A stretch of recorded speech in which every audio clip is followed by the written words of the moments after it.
Lawyer on the run after defrauding a cattle rancher of US $400,000 Herald, crime, Muniradzine Zarayapenga. Lawyer Muniradzine Zarayapenga is currently on the run after allegedly defrauding a Matabeland farmer of his US $40,000 in a botched investments deal. Henry Duetini Simmons lost the money after he tried to invest in a local company, Kanako Enterprises. Barbara Chenamoyo Mutambaningwa, who is a shareholder at Kanako Enterprises, has since been arrested and was supposed to appear in court today but was released at the instigation of the National Prosecuting Authority on the grounds that she will be summoned to court after investigations are complete. According to the police investigations, Nzarayapenga had a professional relationship with Simmons since 2005, and he allegedly established that Simmons had several properties and considerable wealth. It is alleged Nzarayapenga hatched a plan to defraud the complainant, and sometime in 2015, acting in connivance with his accomplice Mutambaningwa, defrauded Simmons of US $400,000. According to the court papers, Nzarayapenga and Mutambaningwa came up with a non-existent investment idea and presented it to Simmons. They allegedly misrepresented to Simmons that they had a business proposal wherein they could facilitate for him to invest US $400,000 in a company called Kanako Investments Private Limited. On record, the two accused persons were well aware that they were shareholders of the shelf company in 2015 without any assets. It is alleged Mutambaningwa had already had 75% shareholding, while Nzarayapenga had 25% shares.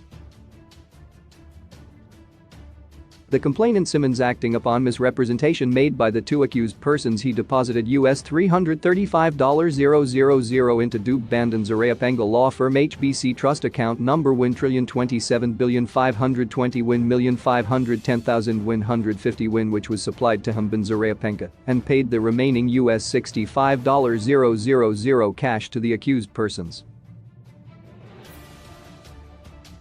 The two accused persons, acting in connivance, came up with a loan agreement which was never signed by the complainant. The loan agreement was signed by Nzarayapenga purporting to represent Simmons and Nzarayapenga.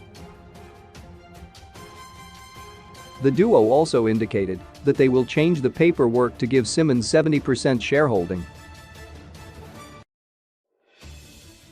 The company Kanako Investments Private Limited started operating, but complainant Simmons noted that there was no accountability on how the money he had invested was used for, and he tried to call for an annual general meeting on several occasions to assert his rights, but to no avail.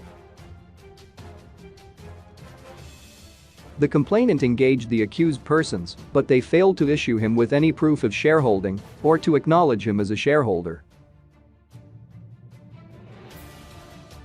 Sometime in May 2020, Simmons reported the case to the police, and after that the accused persons issued him with a document dated 30 September 2015 which they claimed was a share certificate in respect of his purported 70% shareholding.